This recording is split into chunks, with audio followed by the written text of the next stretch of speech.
I'm walking in Liverpool. But do you really feel the way I feel? Yes, I do. So come on, get up and learn how to use an asset company, guys.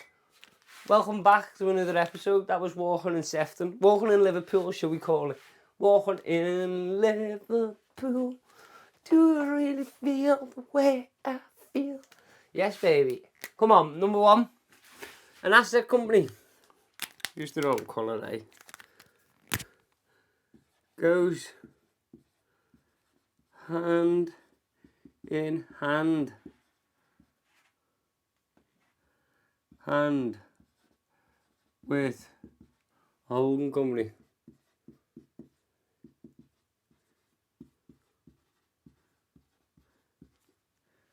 Goes hand in hand with a holding company. Without a holding company, you can't have an asset company. Because the holding company holds your asset company onto your other companies so they can trade with their assets. That's why you need a holding company as the structure. Number two. I call this the heart of the business of the Akita mission.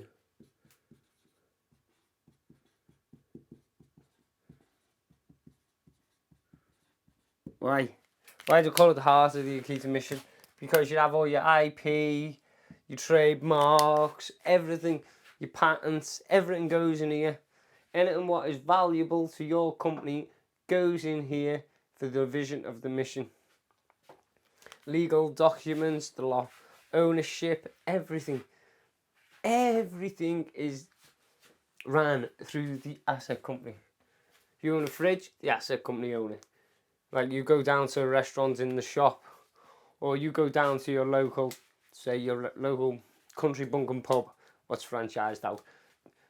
The people that are running that pub will not own the fridges. The asset company right at the top of the chain will own them fridges. So if that fridge breaks, woe be sorry. So number three. Provides stability. Provides reassurance. Assurance and stability.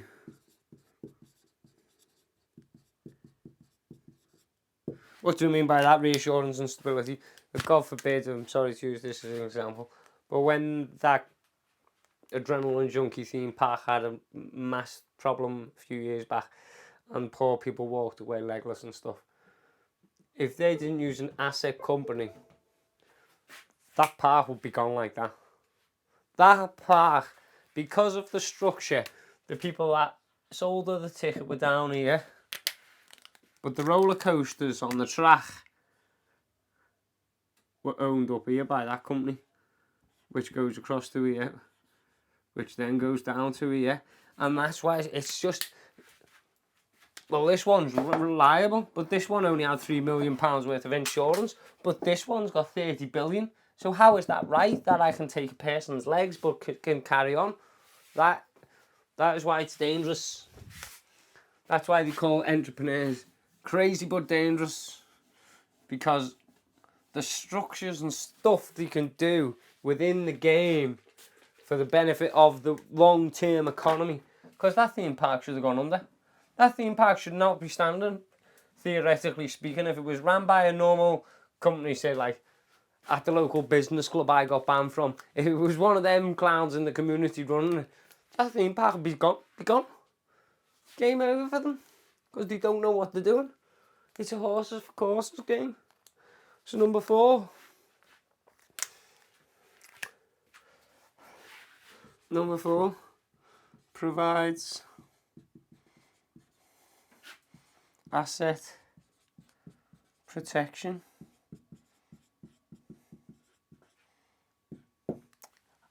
At its finest, because this company will never ever trade, theoretically speaking. All that company will do is sign documents, say, yep, you can use that stuff.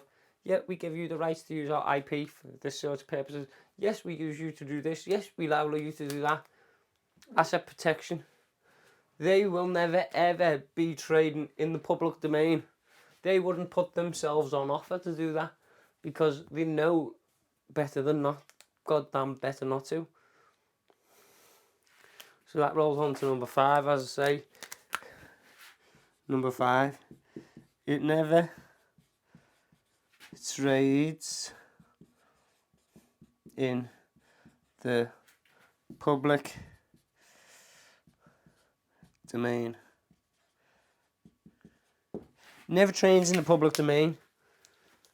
It's always given rights to people. You can use that, you can use that, yeah, you can use that, you can use that, you can use that. But that is it. It never ever physically trades in the public domain. We're going back, Brad. Provides a good foothold for future business growth. Number 6. It provides a good foothold for future business growth in the economy.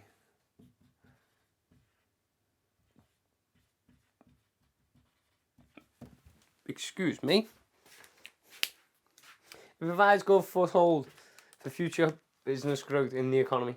If you set up a structure like this, you are aiming for the stars, I tell you.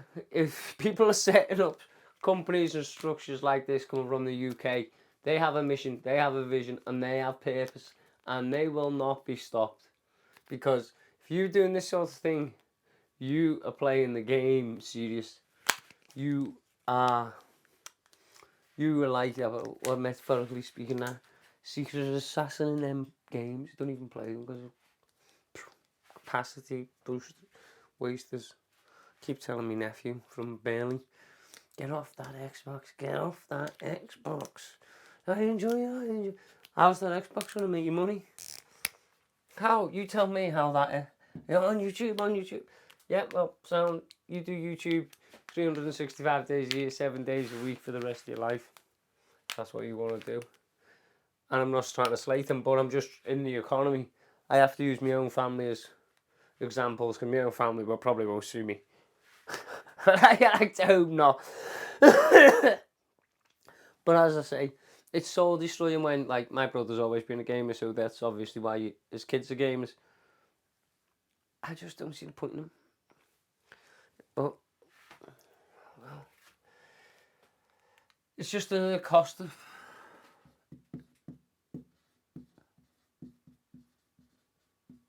another cost and company on staff needed to maintain it.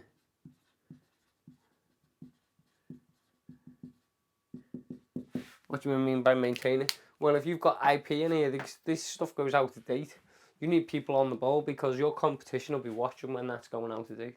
Oh, there's sell-by date on that brand is then. We're going to be ready. Well, no. My staff will be ready. My staff will already be proactive in that game. So, it's just another cost, another company, more staff you need to maintain it. Unless you've got the mindset, the staff, and the willpower to build the team and the structure to protect what you're building, don't do it. But if you've got the mindset to do it, go for it. Number 8. Great collateral. What do I mean by that? It's great collateral with the banks. If the banks see this, they know they've got you by the Gucci's if they can. And then when you've got you by the Gucci's, do you think they're winning? It's great collateral. The banks love it. Great collateral for banks and investors.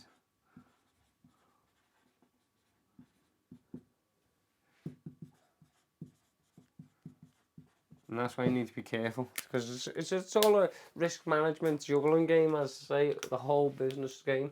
But if you've got an asset company with assets in, and you need to go and find 500 million for your next part of the business growth, and your asset company's with 750 million, they've got no qualms in giving you 500 million. They just own that 500 million equity till you pay it back.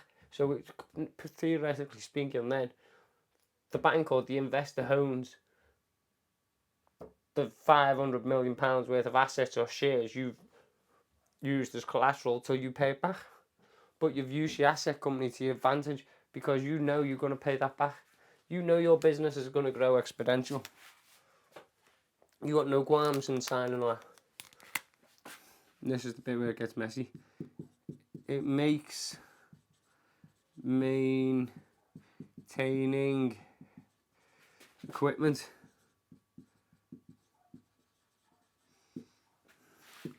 and ordering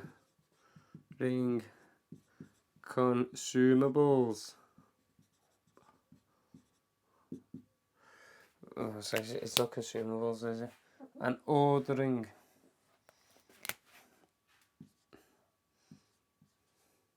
assets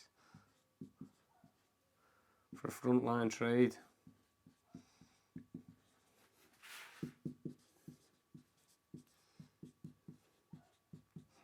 I say if you go into the local supermarket and there's no rickshaws to get your groceries in, it's because the asset company is waiting for the frontline company to tell the holding company to tell the following company to tell them to order them. And then when they order them, they've got to order them, they've got to assign them to themselves, then they've got to log them down to that sort of shop. So we know that shop has that many of our assets in, and if they're reliable for them. It makes everything so much harder and so much slower within the business game. It just slows it down, and it's just so annoying. It's a great fan of mine, and I've not even done this yet, but I know that is going to be a bugbear of mine. If I've got people on that front line fighting our metaphorical business mission, trying to get sales, and that fridge packs in, or that packs in, or that, and you turn around to me and says it takes 3 weeks, you best goddamn not tell me 3 weeks. You best tell me 3 minutes. 3 minutes. 3 minutes, and that's being generous. Otherwise, I'll give you 30 seconds. Don't expect them to not work without the tools they need to.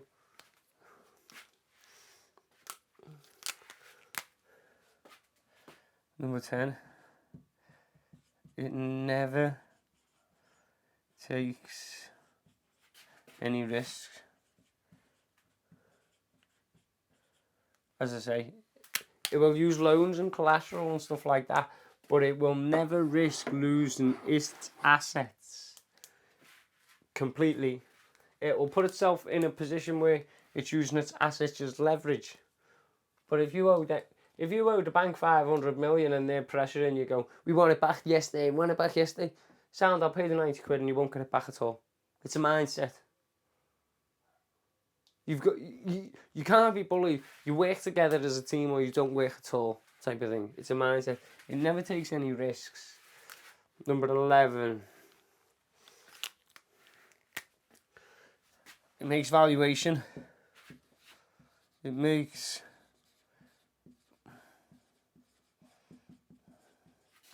of companies easier. Because as I said before, if you're at the supermarket and it's got no trolleys, and I could go, right, go to the asset company and tell me what assets is in that supermarket down in my street, right? And they go, it's got 20 fridges, this. It's got this much stock. Well, them fridges will hold this much stock. Well, how many of them fridges are fresh meat? How much is produce? So you can all work it out. We can roughly predict what percentage would be in them fridges, right? Because the asset company is not going to manage the content in the fridges, but we can work it out from how many fridges should be holding that sort of product. So then we can make an easy valuation of that shop should be worth this much in goods, this much in consumables, what was sellable, this much in assets, right? The value is 750 million. Bang, just done. Yep. It's all about using it to your advantage. It's control.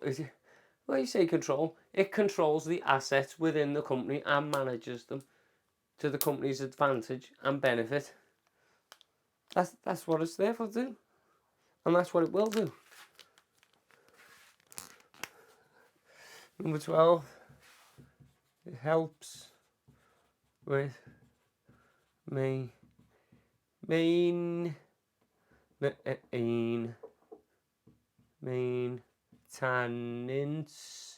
reports. Maintenance reports. What's the other way of just maintenance reports and machinery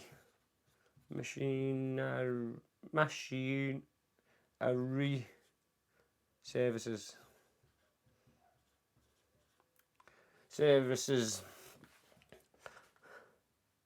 Regular asset maintenance. Regular asset maintenance. So it helps with maintaining reports, machinery, services. So if, as I said, you go to the local delivery company and they've got 20,000 vans, this asset company owns the 20,000 vans. But then you've got this company on this hand. The asset company in this hand owns the vans. You've got this company in this hand that is servicing, putting the vans into service and then subcontracting the staff. So the vans are safe because they're protected over here. This one is in the public domain trading. And this one is the poor fool that's taking the footfall for everything. So it helps maintain, because I know when that van comes out for a service, when it's been in for a service, when it's been maintenance, when it's had new bulbs, and I know then who are my reliable staff. From an asset company, you can tell who is maintaining your staff or who is abusing your machinery and equipment. Because if you've got a shop that's losing trolleys all the time, you know either the customers are losing them or staff are abusing them. If you same in the parcel industry, if you've got vans that are coming in for work and servicing constantly, or clutches constantly, you know you're getting hammered. So you know it's your staff's fault. So it all serves a purpose, as I say. So you've got 12 things there. Goes hand in hand with the holding company. I call this the heart of your mission because you hold your IP, legal documents, everything to do with your mission. Provides reassurance and stability. Provides asset protection. It never trades in the public domain. It provides a good foothold for future business growth in the economy. It's just another cost and company and staff need to maintain it. It's great collateral for business, banks and investors. It makes maintaining equipment, ordering assets for the frontline trade hard. That's going to be a bugbear of mine getting around that. You better believe that asset company might better have them assets what could pack in any time, on standby, ready to ship, by helicopter or a supersonic jet, if I have my way. Number 10, it never takes any risks. Number 11, makes valuations of the company easier. Number 12, it helps with maintenance reports, machinery services, regular asset maintenance, and seeing who treats your assets good. What company is valuing what you are providing for them? What company is just treating it as, yeah, it's there for a purpose. It's there for a purpose. Yeah, well, it might be there for a purpose, but not for you to treat it like goddamn trash. So, till next time, keep it real, guys, and that's how to use an asset company to your advantage. With a sucker punch, or a kidney blow, or an eyeball. So keep it real. Peace out, guys.